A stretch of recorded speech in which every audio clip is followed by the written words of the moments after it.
I'd like to thank Professor Howard Stevenson for coming down here again, all the way from the University of Nottingham. He's Professor of Educational Policy, and he's going to talk about how we can connect what we're doing here locally in our campaigns to the bigger picture. Thank you very much. Thank you. Old school, I'm afraid. No electronic devices, just a pad of paper and some scribbled notes. Thank you for that invitation. I came down to a previous meeting, which is where I first sort of connected with the work that you're all engaged in. And when Kirsty asked if I would come along tonight, I was just really pleased to support, because I think the work you're doing is so important, not just for all the reasons that we've just heard about, which is the individual children in your schools, but actually it's got a much wider significance. And I just want to spend sort of 5 or so minutes of your meeting and explain why I think that is. I think we're here, slightly simplifying, but I think we're here because quite a long time ago, probably before you were born, Sheldon, actually, if I may say, somebody said, there is no such thing as society. There are only individuals and families. No such thing as society. Extraordinary for almost anyone to say it. When it is the Prime Minister of your country, that's a really sort of dangerous statement to make. And of course, what it reflected was a particular way of thinking by a particular, it wasn't just one person, of course. That person was representing a section of society that had a particular set of aspirations about what they wanted to do with society and how they wanted it to be organised. And of course, what they did was they set about systematically dismantling all those institutions which reflected that concept of society, the notion of a collectivity. So the great achievement of the post-war years, imperfect as it is and was, but that great achievement, which was the building of the welfare state, began to be systematically dismantled. And we've seen that not just in education, but in health, in housing, in social security, all those institutions that are about us being a collective and a society and based on collective values. And we've heard a lot this evening about care and love. You know, these are relational things. These are things about us to other people in society, our fellow members of society. That's what a society is. We don't just exist on our own. But of course, in dismantling those institutions, they were intentionally replaced with something that was really all about individualism. It was about competition. It was about fragmentation. Because the deliberate intention was to set us almost against each other. Sharpen your elbows, individual responsibility, don't care for others, care for yourself, get on. That's what the world that we're sort of trying to create is about. That's why those institutions have been progressively dismantled. That's why democracy, local democracy in particular, has been systematically dismantled, replaced with a different set of values, in which it's not about attending to everyone's needs, whoever they are, but it's about look after yourself, get on as best you can, only think about your own kids, don't think about anybody else's, because that's the brave new world that we're being prepared for. And of course, reap what you sow. I think we'd probably all agree in this room, we're living in dark times. Personally, I think the darkest and most dangerous times of my lifetime, when we think at what's happening to our society and the sort of divisions that we're seeing.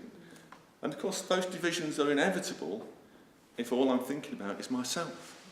Why should I think about other people? Why should I think about people who are fleeing war or dreadful conditions in other parts of the world. Because it's individual responsibility. Look after yourself, sharp elbows.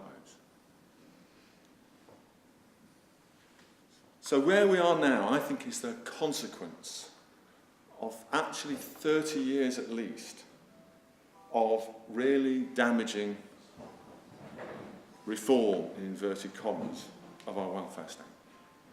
And education has been right at the heart of all of that. Because education is about where you create future citizens.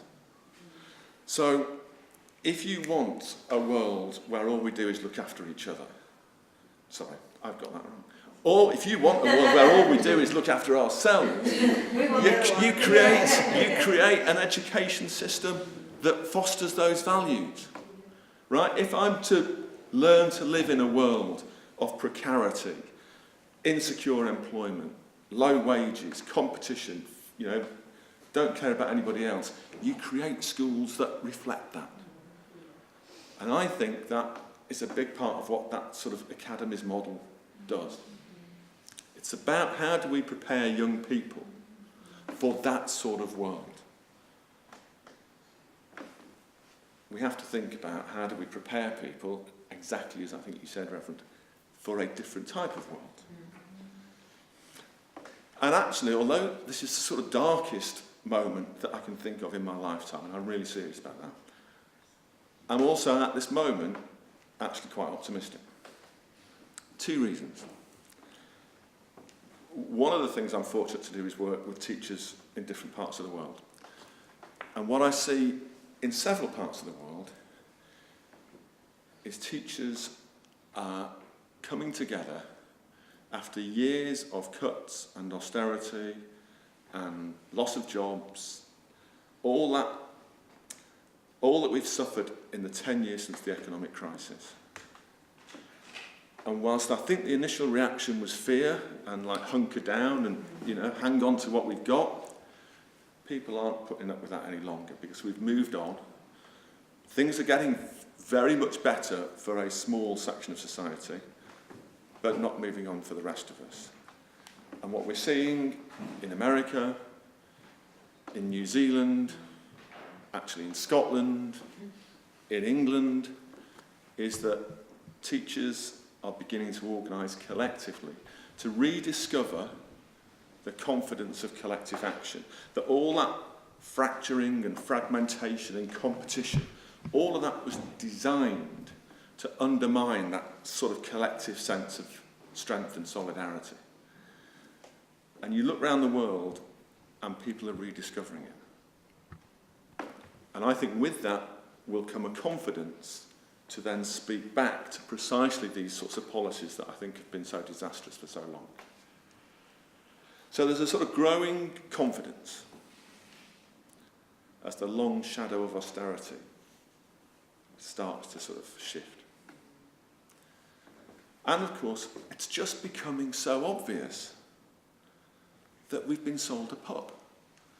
That the academy sort of dream of decentralisation and autonomy and choice and diversity, all these fancy words that got used to tell us that this was something that was going to be really exciting and interesting and it was going to be innovative and it was going to sort of create all sorts of exciting things, it's the emperor's new clothes. It's absolutely the emperor's new clothes. What we've heard tonight, it's just transparent now that it's a fiction. It always has been a fiction. All that talk about autonomy, decentralisation, give schools the sort of control, horrible bureaucracy in the local council, inefficient.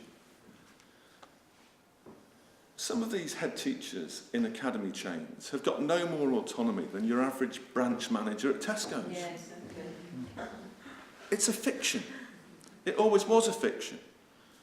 Because the real intention, to me, the real intention was to break up the system so that they can privatise it. Yeah. But because I think we increasingly see through it, because I think people are sort of rediscovering a collective confidence, I think there are sort of opportunities that are now opening up that haven't existed actually for quite a long time. And one of the things that sits on top of that is the proposal from the Labour Party for a national education service. Now, I think that's a very undeveloped idea at the moment, but if we begin to think about it, it's a tremendously exciting idea. If you think about the hope and the optimism that was associated with the creation of the welfare state, and particularly the National Health Service, why can't we actually create something parallel around the National Education Service? If we want actually a world which is different to the look after myself, sharp elbows, it's only about me. If we want to create a different sort of a world, we have to have a different sort of an education system. And the National Education Service, I think, gives us a sort of, I don't know what you want to call it, a sort of peg to hang something on, or a box to put things in, or whatever it is. There's the basis of an idea there that allows us, I think, to realise a lot of the aspirations that you're talking about. So your local campaigns, I think, become a really important stepping stone to actually a much bigger project, which is to think about what does a much more optimistic, a much more hopeful, a much more positive, a much more caring education service look like. Actually, just as I'm depressed about where we are at this point, and at the same time I'm thinking, do you know what, I'm not sure, in all my time as a teacher, 30 odd years, there's been such an exciting idea. If we begin to really think about it. But I'm not here to sort of then sit around and wait for senior people in the Labour Party to tell us what it looks like. That welfare state in 1945, the National Health Service, was created because there was a sort of popular movement that wanted to make that happen. People had been radicalised by the depression of the 1930s, by the experience of war. But those things had created a sort of hunger for change. And I think we have to mobilise and, in a sense, generate the same appetite for that sort of radical change around what education can look like. And that isn't something to leave to politicians, whether, however much we might think they're doing a good job. It has to be done here. Because democracy, society, community has to be at the heart of that National Education Service. I don't think that argument's anywhere near won, because we still live in our very fragmented lives. We're still scarred by those years of Thatcherism, frankly. You're here tonight because you care about the issues that you're talking about. And you're here together in this room. You are, in a sense, you are a collective group of people wanting to bring about change. We have to find ways to connect what you're doing with other people thinking in the same way. We have to turn this into a movement. And that movement won't come from anyone up here. It sort of has to come from all of you. And your campaigns now, the immediate, right in front of you, are really, really important, and they are the springboard. It's out of those campaigns that people will ask more challenging questions. But unless we help them do that, it won't happen. And the sort of difficult bit of this is to recognise that I think the responsibility is with all of us. Unfortunately, it is to be the sort of spokesperson of what's possible. But, we've heard about they're just the everyday conversations with, parents in playgrounds, or organising meetings at times of the day that parents can get to, rather than necessarily the ones that, those of us who live our life in meetings sort of think about. It's different types of conversations with different sorts of people, and often with the people who wouldn't necessarily agree with us. That's the... I spend a lot of my time talking to people who think exactly the same way as me. It makes me feel better, but it doesn't really achieve as much as it needs to. So, I think the work you're doing is fantastic. It's really important. It's why I've come down from Nottingham tonight to be here and support what you're doing. If we can, sort of capture this energy, connect it, network it with others, I think we can create something, far more exciting than we can even now begin to imagine, because we're prisoners of, frankly, a long period of sort of negative and reactionary policy. We can probably exceed our own imagination in this, but only if we work together on it. So, tremendous work that you do. I'm really pleased to just be able to support it in a very small way, but it inspires lots of us who are far removed from South East London and keep going with it, because I think, actually, although we're not in a good place now, we can create something much, much better. Thank you.